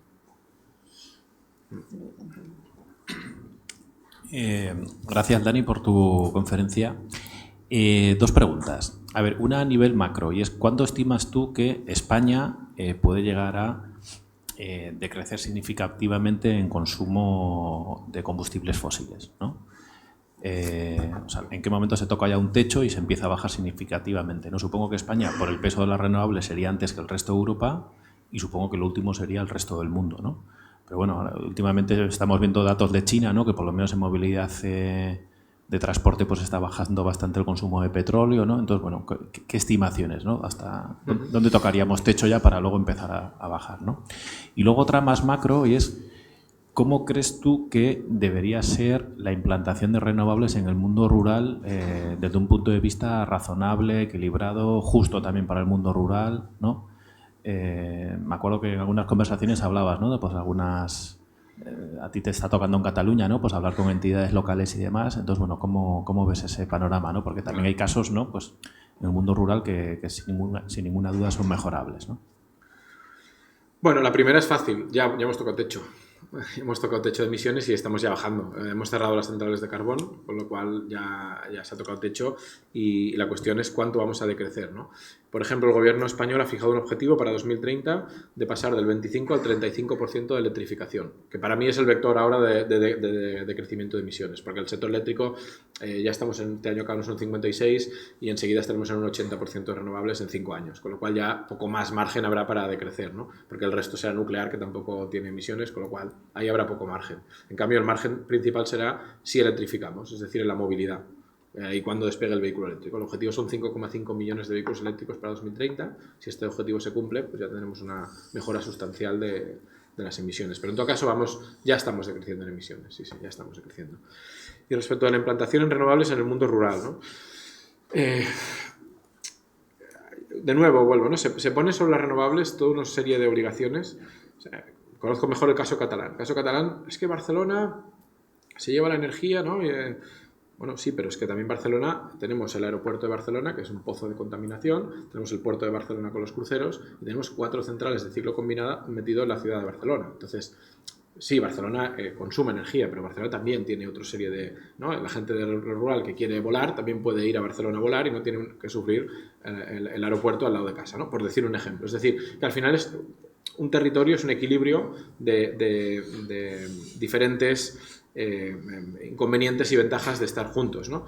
O, por ejemplo, no hay ningún problema en el que los espárragos de Tudela se consuman en Barcelona, ¿no? A nadie de Tudela se quejaría de que los de Barcelona se están aprovechando de los metros cuadrados de Tudela para consumir sus espárragos en vez de producirlos en los tejados de las azoteas de Barcelona, ¿no? Nadie diría esto, ¿no? En cambio, las renovables sí que lo decimos, ¿no? ¿Por qué? Porque con la agricultura no nos molesta que el vino de La Rioja lo consumamos en Madrid y sí que nos molesta que la energía de La Rioja la consumamos en Madrid, ¿no?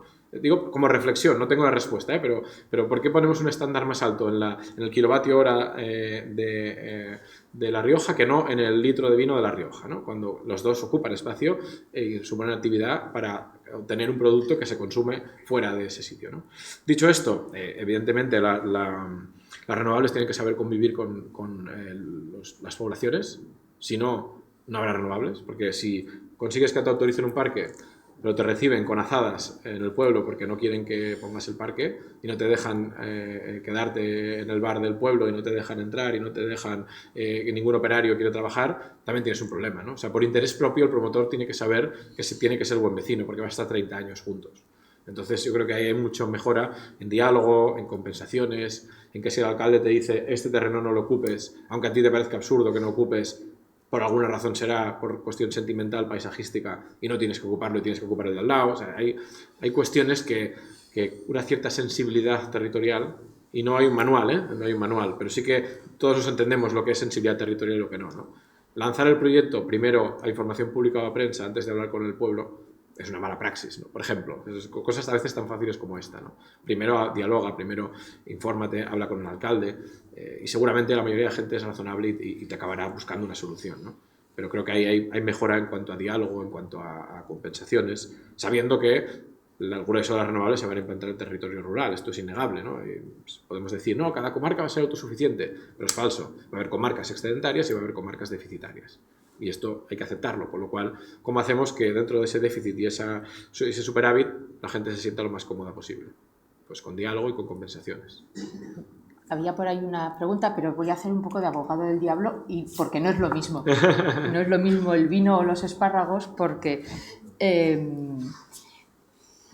ahí es una relación de iguales. Yo he producido y tú me lo has comprado y ya no hay un beneficio para nadie, más allá de que tú te lo has comido y tú me has pagado.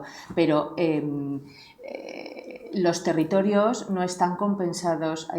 Madrid es una comunidad electrointensiva que con esa energía, que si somos una superpotencia va a ser muy barata, va a generar mucha riqueza para esa comunidad, ¿no? Joan Herrera vino también y comentaba que Gerona tenía paisajes mucho más protegidos que Tarragona. No sé si son mucho más... O sea, creo que sí que es verdad que hay que ser especialmente pulcros y pensar en esas compensaciones.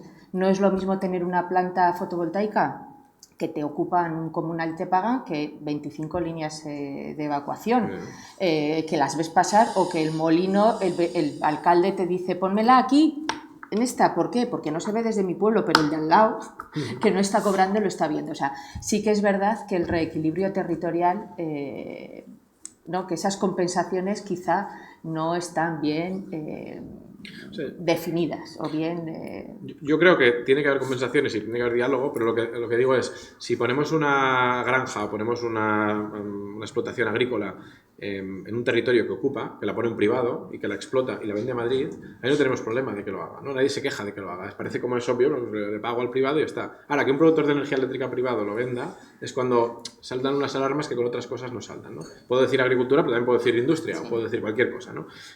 Y precisamente creo que la gracia de las renovables es que permiten atraer empleo in situ, ¿no? Porque un parque solar que vierte a la red genera energía más barata en todo el país, ¿no? Y genera una ventaja en abstracto. Pero un parque y una fábrica ubicada al lado genera una ventaja en concreto, ¿no? Porque te ahorras los costes logísticos. Con lo cual, poner las industrias al lado de las renovables, la fábrica de Sagunto, Volkswagen dijo, si no tengo la planta de 150 megavatios en la huerta de Sagunto, no hay planta de baterías. ¿Por qué era ahí? Porque era una conexión directa, ¿no? Entonces, o Aragón, IBM, Microsoft, Amazon, todos los centros de datos que se están abriendo en Aragón es porque están cerca de las renovables y las tienen directas sin coste logístico. Entonces sí que creo que las renovables son una oportunidad para captar empleo en la España vacía, ¿no? Por decirlo así. Eso lo comentas en el libro, ¿no? Que bueno, sí... es difícil que llevemos la energía que hagamos de más en España, igual conseguimos que así vengan industrias, ¿no? Entonces, quizá por ahí sí que esas nuevas industrias que se generen gracias a esa energía, bueno, pues que se repartan en ese territorio. No tienen por qué ser compensaciones económicas de las energéticas. También también quiero hacer una advertencia con los centros de datos, ¿no? Que hay un boom de los centros de datos y los centros de datos son cosas que crean muy poquito empleo, con lo cual yo no digo que no hagamos centros de datos, pero también digo que si yo fuera alcalde de un pueblo de Aragón que tiene un centro de datos, intentaría primero sondear a la industria y decir, oye, ¿hay alguien que se quiera establecer? ¿Alguna fábrica de algo? De baterías, de componentes, de textil, de lo que sea. Y si hay alguien, intentaría que venga esa industria. ¿Que no viene? Prefiero el centro de datos que nada. Pero porque prefiero que la energía se vaya a Madrid, como tú decías, ¿no? Pero ojo con los centros de datos también, porque ahora hay un boom de centros de datos. Parece que es la última Coca-Cola del desierto y creo que hay cosas mejores que los centros de datos para ocupar las renovables. Sí, había por ahí. Sí, a ver, quería decir que me considero, pues como supongo que muchos de los que estamos aquí, pues ecologista, y me preocupa todo lo que estás hablando. Me alegro de haber venido. Pero me exaspera por qué va tan lento eso que hablas de empresa pública que puede incentivar la creación de energía fotovoltaica en los tejados de los centros educativos, de los hospitales, etcétera. Esa es mi primera pregunta. O sea, ¿por qué va tan lento eso, que es tan obvio? Algo que ya está construido, pues se aprovecha, y va tan rápido en el campo, en las zonas rurales. Y vas a lugares que conoces de toda la vida, y donde había árboles ahora hay paneles fotovoltaicos, aerogeneradores, que sí, que ahí están las cifras. Me alegro de que sea ese el futuro que se avecina. Pero se está haciendo, creo que con poco criterio, poco debate, se está escuchando poco a todas las partes. Aquí en la Ribera, auténticos desmanes en los pueblos de alrededor. Entonces, ¿por qué esas dos velocidades, no? Y dentro de la zona rural, y es la segunda pregunta, ¿por qué no se aprovecha lo que ya está esquilmado? O sea, zonas ya degradadas, que hay muchas. El otro día vimos una película interesantísima que recomiendo a quienes estamos aquí, Vidas Irrenovables, y no es que había un Pepito Grillo, que has hablado de Antonio Turiel, era toda una España un Pepito Grillo. En todas las comunidades había gente, desde pastores a, bueno, 1000 oficios, que se quejaban de cómo se estaba haciendo todo esto. ¿Cómo no se estaba escuchando más a la España rural, y no se está aprovechando aquellas zonas que ya están claramente degradadas? Hablaban de cementeras en Yepes, en Toledo, 1500 hectáreas de cementera. ¿Cómo no se coloca ahí unas placas fotovoltaicas? Algo que está ya degradado. No vayamos a zonas, olivares preciosos, bosques, etcétera, y no pongamos fotovoltaicas. Bueno, esas eran mis dos preguntas. Gracias. Bueno, lo de por qué va tan lento en tejado y en zonas rurales, ¿no? Yo creo que no va... Es mucho más fácil hacer una instalación en tejado que una instalación en zona rural. Si hoy empezáramos a hacer una cubierta de un instituto y un parque solar en una zona rural, te aseguro que la cubierta va en un año y el parque a lo mejor en 3, 4, 5 años. Con lo cual va más rápido. Lo que pasa es que nadie está dándole el botón de las placas solares, ¿no? A mí el mandato que me han puesto es que en 2030 tengo que tener los 1.400 tejados de Cataluña públicos llenos de placas. Y vamos a tardar 6, 7 años en llenarlo todo. Es el objetivo, esperemos que vamos camino de cumplirlo. Pero eso es lo que se tarda en cubrir los tejados. 6, 7 años, todos los tejados. En cambio, en zonas rurales, cada parque eólico son 6-7 años y cada parque fotovoltaico 3-4 años, por desgracia. Es decir, va extremadamente lento y es un proceso extremadamente burocrático en ambos casos, porque el autoconsumo también tiene mucho margen de mejora, especialmente el autoconsumo colectivo. No, quiero decir, o sea, tienes razón en que tú no ves las placas en los edificios públicos, tienes toda la razón, pero no es porque la tramitación va lenta, sino es porque no hay nadie que lo esté tramitando, porque no hay nadie que esté impulsando el proyecto. Lo que digo es que en el momento que se impulse... Eso es, exacto. O sea, si ahora la empresa navarra nueva dice voy a impulsar las renovables en todos los edificios públicos de Navarra, seguramente en 5 años puede tenerlo todo hecho. El problema es que, la cuestión es que hasta ahora no se ha hecho. Esa es voluntad política, sí, claramente. Totalmente. Porque los privados lo han hecho, la ciudadanía lo ha hecho. Hoy estaba en Tudela comiendo y veías en una parte al menos de Tudela donde estaba y prácticamente en todas las cubiertas había alguna placa solar allí. La ciudadanía ya ha hecho los deberes. Y en cambio en la pública no. Entonces ahí es un tema puramente de voluntad política. Puramente. De todas formas, sí que hay muchos, no al nivel vuestro, porque es verdad que hay una empresa pública que se ha puesto solo a ello, pero sí que en la Ribera la mayoría de los colegios y trabajo en un instituto y no se está... No, en el instituto, he dicho colegios. Institutos autonómicos es más difícil, los colegios sí que es verdad que habrán avanzado más. Por eso he dicho, en los colegios sí que están. Lo que dependen de los ayuntamientos que suelen sacar subvenciones, concursos más pequeñitos, sí que se está haciendo. el hospital yo creo que tiene, o sea, sí que es un tema, es verdad que es contraintuitivo, sí que parece que las placas fotovoltaicas en el suelo no urbanizable están saliendo como champiñones y tampoco es verdad, o sea, es verdad que la tramitación de cualquier parque cuesta muchísimo y se reducen mucho, con datos de proyectos que entran y proyectos que salen. Otra cosa es que es verdad que los institutos no lo tienen, pero sí que los municipios lo están haciendo. Probablemente no a la velocidad que se debería, pero se está haciendo. Hay también en pueblos como Corella proyectos de 110 hectáreas de placas fotovoltaicas. Sí. Y dice, por favor, hay zonas que yo suelo ir mucho en bicicleta que ya no reconozco, que me pierdo porque ahora es un bosque de placas. Entonces, creo que se está concentrando en ciertas poblaciones, que tendría que haber ahí un debate, primero dentro de las poblaciones y luego a nivel regional y nacional. Y que tampoco, me parece, Daniel, muy bien todo lo que nos estás diciendo, pero parece una narrativa muy triunfalista y muy optimista todo lo que dices. Aquí no se habla de aves muertas, no se habla de contaminación de acuíferos, apenas de despoblación en zonas donde se ha abusado de placas fotovoltaicas y de energía eólica, etcétera. O sea que creo que necesitamos mucho debate como país. Gracias por venir, pero creo Sí, no, te lo agradezco.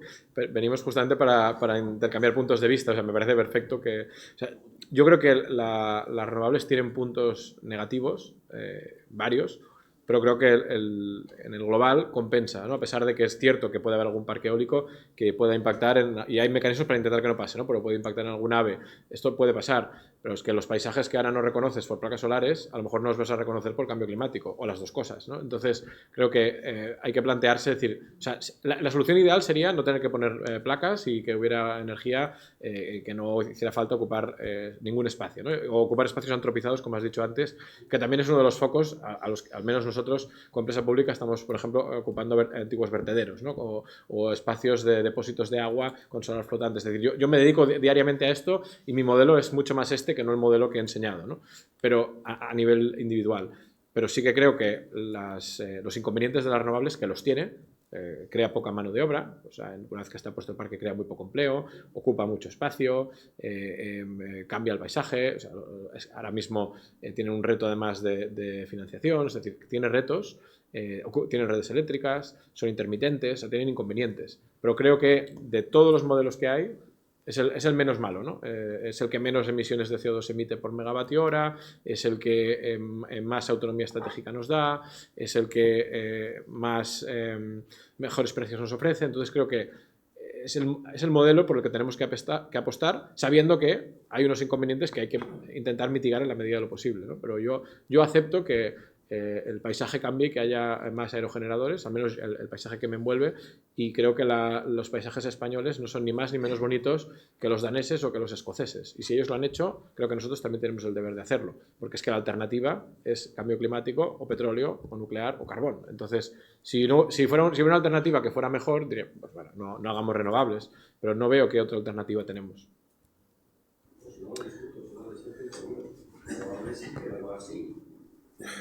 Lo más importante es tener un debate y que se contrasten opiniones a nivel nacional, que se habla de mil cosas, a veces hay un debate y dice, por favor, ¿cómo vuelve a lo mismo?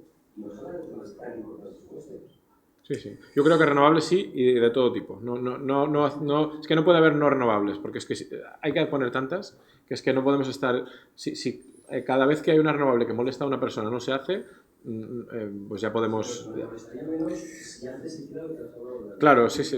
Que lo pongan los tejados y tal. Cuando veamos eso, entonces ya dices, bueno, hay que ir a parte del campo, ¿vale? Ahí tienes toda la razón. Sí.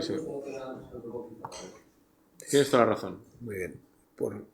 Buenas tardes. Por cambiar un poquito, voy a dar paso a Internet, por cambiar un poquito de idea y como nos ha ilusionado mucho ese barco chino que andaba 1000 kilómetros, una persona pregunta, ¿y los aviones? ¿Hay algo? ¿Sabes algo de...?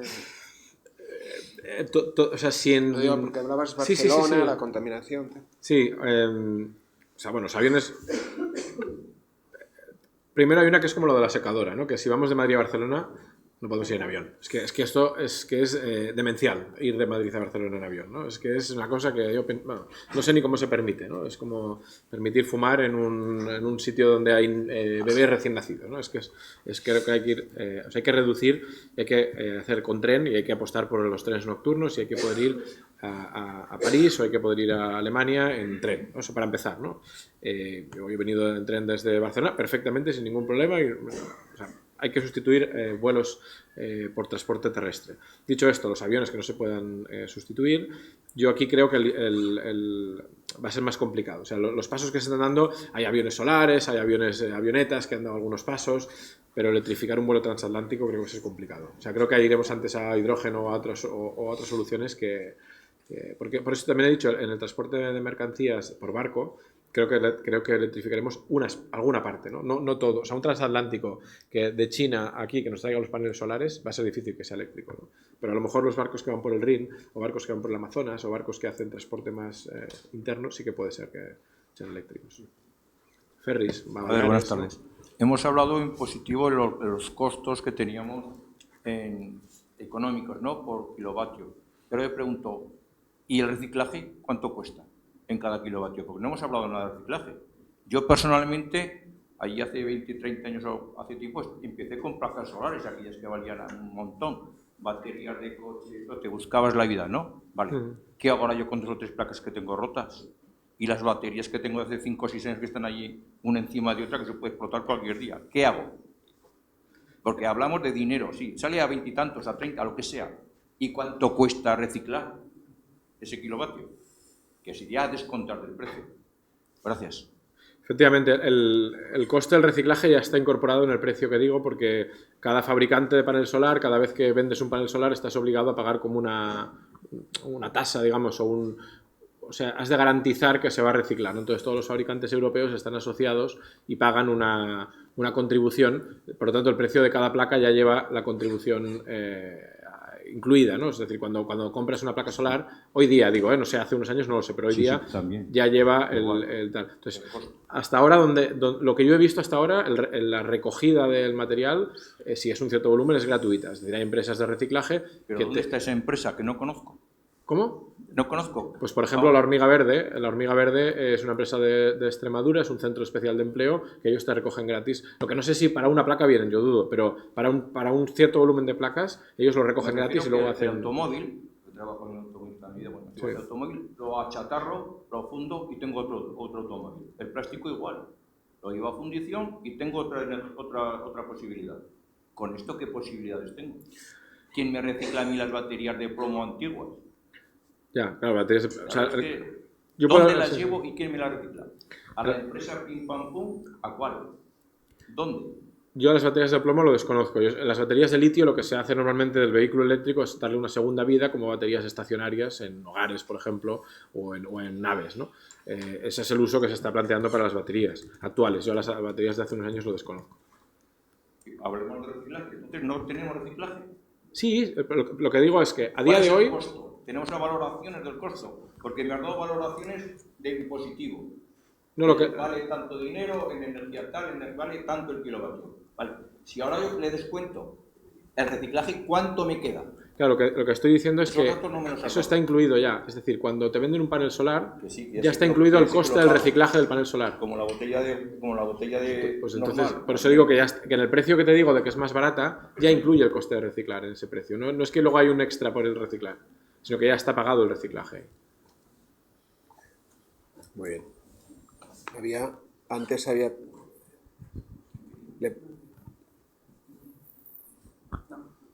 Bueno, yo iba a hacer otra reflexión, pero realmente lo que quiero, Dani, es que Laura te regale el último libro que publicó Mario Gaviria, que lo tuvo que autoeditar y que en el año 2011, defendía que la Ribera tenía que ser una potencia en renovables, que teníamos todos los mimbres, el agua, el viento, el sol, las empresas, la tecnología, para ser una potencia en renovables. Desde el año 2011, la Ribera en concreto, pues yo creo que ha hecho en Navarra en general una apuesta importante por las renovables, pero no suficiente. Entonces, bueno, pues escuchar de alguna manera y enlazarlo con España la séptima potencia, que fue otro de los últimos libros de Mario Gaviria, de alguna manera yo creo que nos reconforta y que las renovables, como bien has definido, y esa era un poco la pregunta, casi de cualquier manera. O sea, es una apuesta que no podemos cuestionar.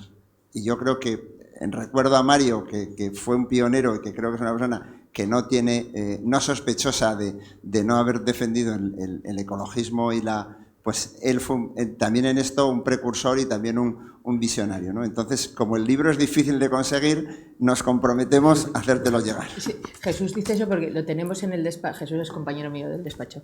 Y en la biblioteca está al lado de la puerta. Yo cada vez que voy a abrir la puerta lo miro porque tiene un título. Estaba intentando buscarlo porque parece mentira que lo hiciera en el 2011 totalmente. O sea, es decir, cómo este señor en este momento supo lo que iba a pasar ahora. Y entonces se habla de energías renovables, islamización, inmigración, ¿no? De la sociedad, cómo va a evolucionar por el tema. O sea, es absolutamente visionario. Será un placer, sí. Qué maravilla. Una última pregunta, si os parece. Sí, te pasan entre el público el micro. Sí, para que vean. Hola, bueno, Daniel, muchas gracias por la charla. Yo quería preguntarte, en el contexto geopolítico en el que estamos, ¿no? ¿Cómo tenemos que definir o redefinir nuestra relación con China en cuanto a aranceles, en cuanto a tratados económicos, etcétera, ¿no? Porque digamos que la Unión Europea, por la competitividad del coche eléctrico y tal, había una serie de aranceles, ¿no? Que es como... Bueno, es como esa contradicción que tenemos, ¿no? Los necesitamos esas placas solares, al mismo tiempo necesitamos ser competitivos en otros sectores.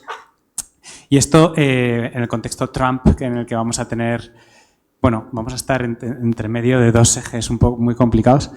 Eso por un lado. Y por otro, pues más una reflexión, que a veces en Europa tenemos esta superioridad moral, ¿no? Cuando muchas veces estamos externalizando nuestras emisiones de CO2, pues vas a China y tiene unas emisiones hiperaltas, pero es que también manufactura la mayor parte de las cosas que consumimos aquí, ¿no? Lo mismo con el litio que lo obtiene de África. Esta semana en la BBC estaban hablando de este tema de las consecuencias que eso tiene para según qué regiones en África, cómo se estaba creando un montón de contrabando también de los propios chinos llevándose en barcos el litio. ¿Hasta qué punto tenemos que ser responsables también? Porque nosotros tenemos una regulación en Europa, ¿no? Pero lo que pasa en otros sitios y lo que contaminan los demás, o los conflictos sociales que generen otros países, aunque luego nosotros les compremos esa manufactura, esas placas, etcétera.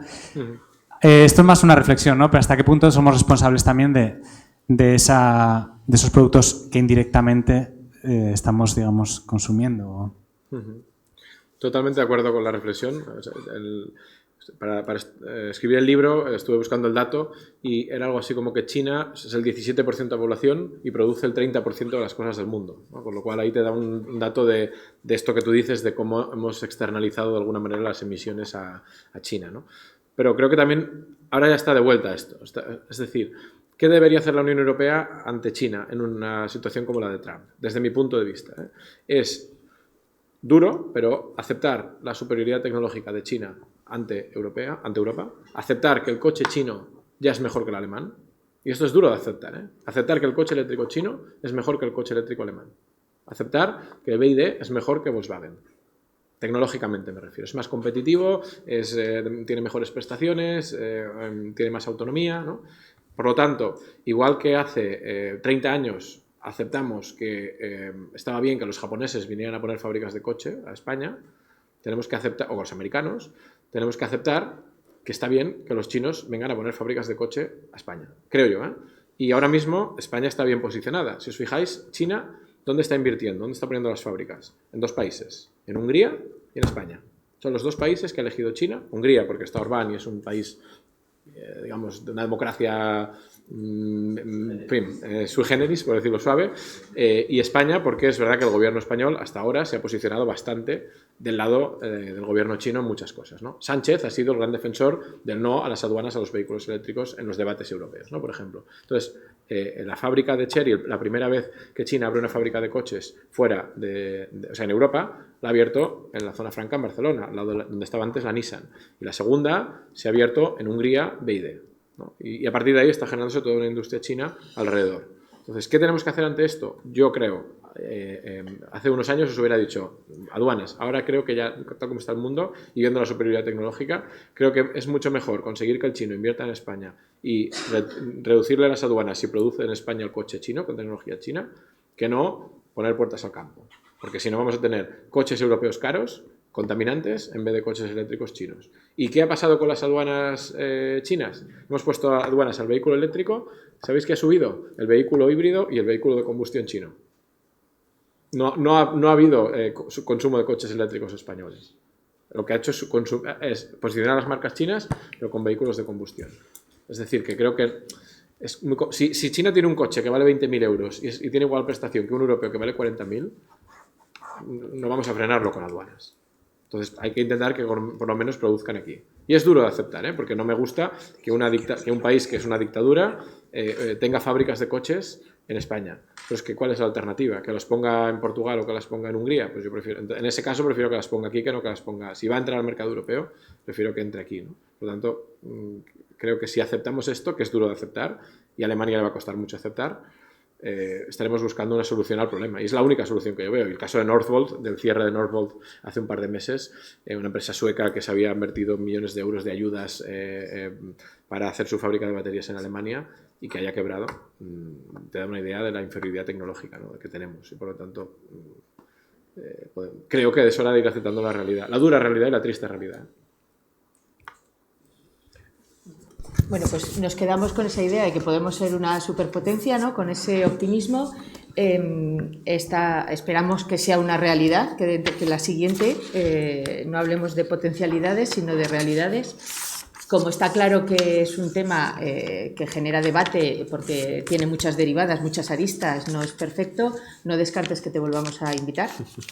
Cuando queráis. Entonces, bueno, he comentado al principio que era la primera de las actividades. Dani, si cierras eso, bueno, es porque queda más bonito con la imagen detrás. Más Planeta está trabajando en más actividades y por comentaros las dos siguientes, que van a ser el 3 de febrero a las 6 de la tarde, esta vez en Pamplona, con una conferencia de Carlos Javier Durá sobre conservación de la diversidad a través de la custodia del territorio.